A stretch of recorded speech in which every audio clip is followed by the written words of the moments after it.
You're watching EDFL Web TV from the Sporting Globe, 690 Mount Alexander Road in Moonee Ponds. It's time for match breakdown, and Adam, we headed out to Roxburgh Park. The first time the match of the day broadcast has been out there since we started doing games. An exciting occasion. There was a huge crowd in at Lakeside Drive. What were your expectations heading into the match? Because we certainly got everything we hoped for.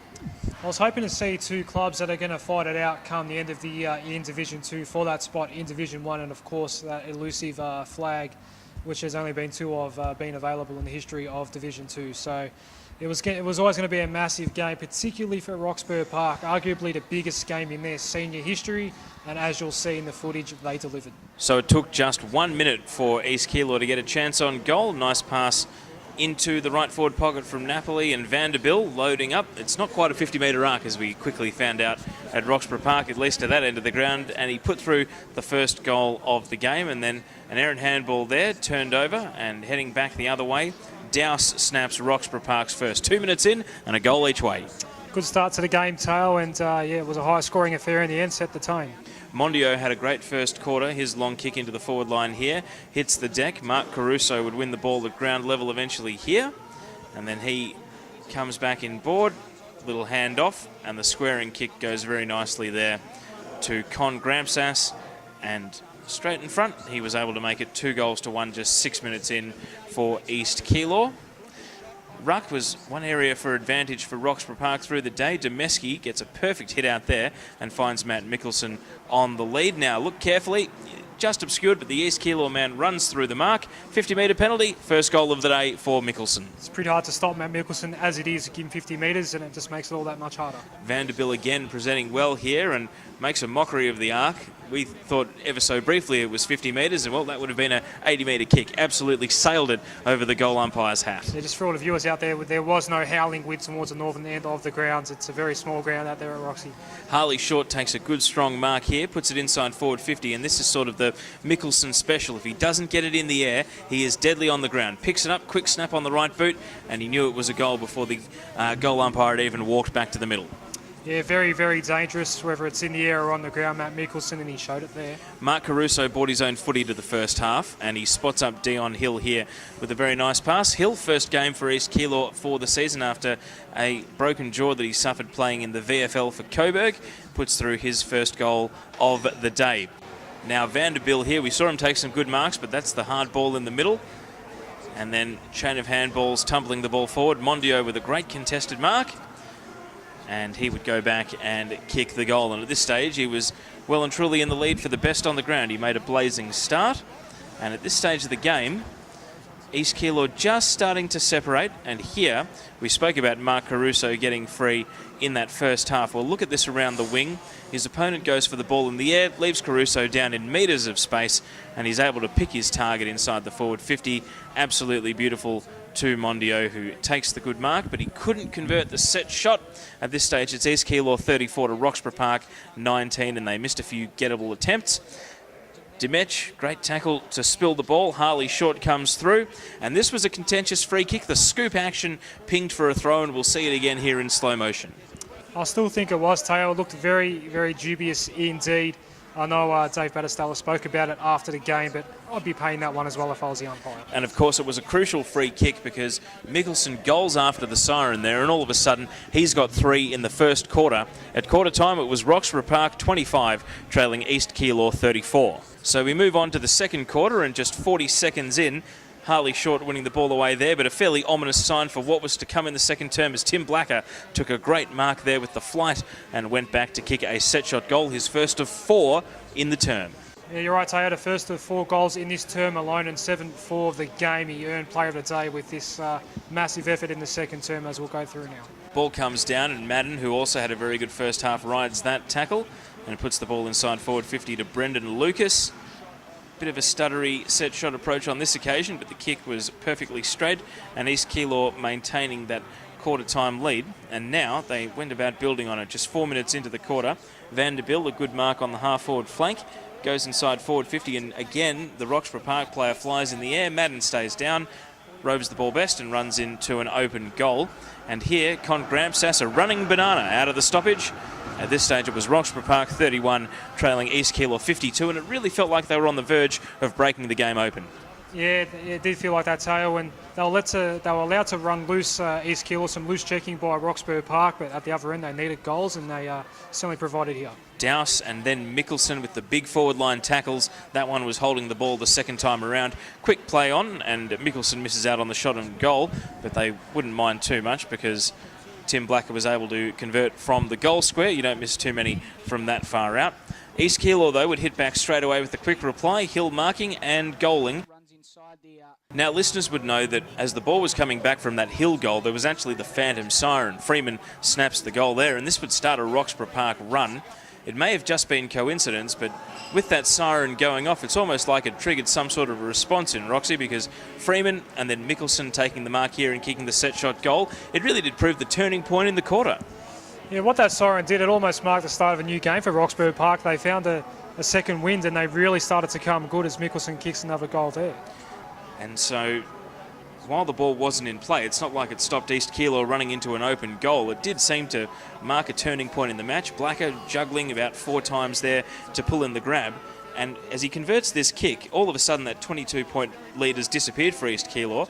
It's Roxburgh Park 58, trailing by just 1 point. East Keilor 59, 22 minutes into the quarter.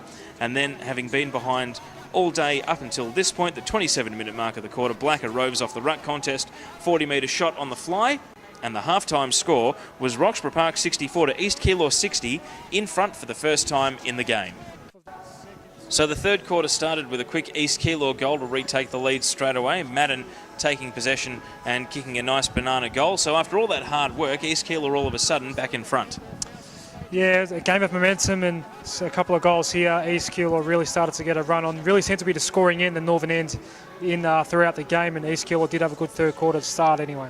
Paris Gramsis, third man into that contest, and takes a mark with the flight and kicks a goal. And now East Keilor had the run of the game at this point, but this was a key miss. Mondio receives the pass from Neville, loads up, and just pulls the kick away for a point. And then again, we'll see here, Dowse couldn't get to the ruck contest in time, so clean handball and clean possession away by East Keilor. Very nice pass from Caruso when he finds Eldridge, but again, Eldridge couldn't get the set shot, so they had all the momentum, but only an 8-point lead. Yeah, momentum no good when you can't convert, Teo, and East Keilor, they perhaps may have just lost the game at this point with the goal kicking. And Roxburgh Park, they got themselves into a bit of a hairy situation on the last line of defence, but look at the trust in the teammates and the confidence and the skill to get themselves out of trouble. Most teams would crumble in this sort of situation, dithering around on the back line, but Roxburgh Park able to get out of trouble, and McGill and Walker there were the 2 key players. And again, this is 15 minutes into the quarter. Big deep ball to the goal line. East Keilor with huge numbers around trying to press up. Walker again, just a very little clever kick to get himself out of trouble, and McGill also on the rebound, and they get out a defensive 50. Those two plays stuck in my memory as moments where Roxburgh Park really held up under intense pressure, and then sure enough they got a goal almost completely against the run of play. Carlos Arden was crucial in the build-up, and then it was actually Tim Blacker who was able to snap out of traffic. Arden here breaks 2 tackles to get it to Blacker. Adem very good in this game. As was Harley Short, that's been involved in the last couple of passages as well that we've seen. Those 2 guys really good and unsung heroes for Roxburgh Park. As was so often the way, East Keilor would get the quick reply just when Roxburgh Park were challenging.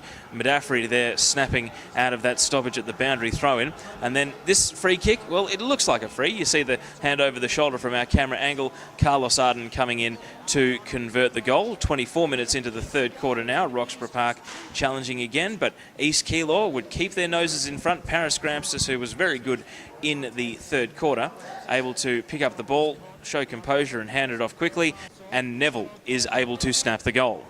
Both Gramsis boys very good for East Keilor on the day. Medafri there, an emphatic centre clearance inside forward 50. Eldridge gets taken high there. Again, you can just see the hand going in over the shoulder, but he misses the set shot. At three-quarter time, East Keilor in front by 11 points, 89 to 78. So to the last quarter now, and Roxburgh Park would hit hard and hit early. Grant shrugging the tackle there, getting it to Margariti, and the goal on the fly.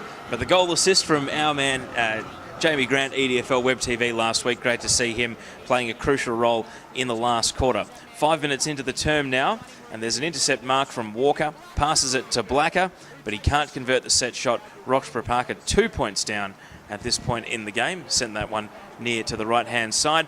And then O'Callaghan driving the ball forward here with a great pickup. And what we see here is Danny Lysett spoils Mickelson, but Blacker roves and again can only snap it behind. They're down by 1 point at this stage. Very dangerous duo, Blacker and Mickelson. And what you'll see as well, Taylor, throughout this quarter is the crowd building as well. They really anticipated something special coming up, the Roxburgh Park fans. And that something special was Freeman snapping from that boundary throw-in. And Roxburgh Park in front 10 minutes into the quarter, 94-89. And now we see going high inside forward 50 Grant again, and this was a bit of a phantom push. Hard to tell exactly what the free kick was for. We're actually going to see it again. Remember, it's not Blacker who gets the free, it's Freeman, the man in front.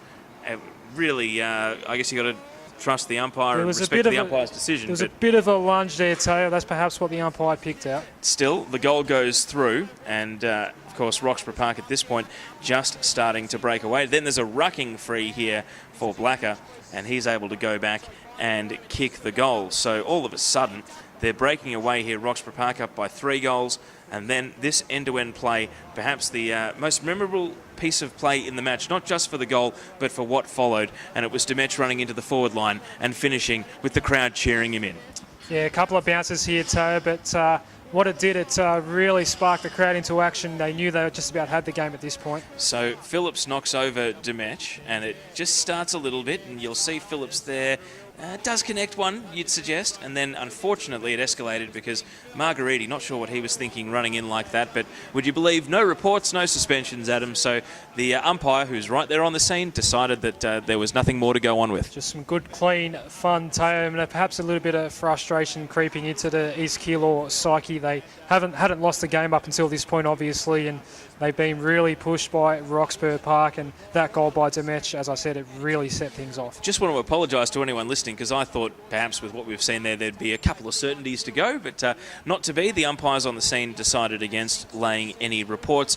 Ball went back to the middle quickly, as the umpires so often do to keep things moving, and Napoli runs in and kicks East Keilor's first score for 21 minutes. We're 16 minutes into the quarter here, and they're still just hanging in there, 3 goals down at this point in the game, and then a couple of quick goals in a row. Look at Vanderbilt there, really strong in the tackle to keep the ball moving, and Eldridge tumbles the ball inside forward 50 to Paris Gramsas. He would kick the goal, and it's still 11 points, 19 minutes into the quarter, and we actually thought the brawl may have turned the game.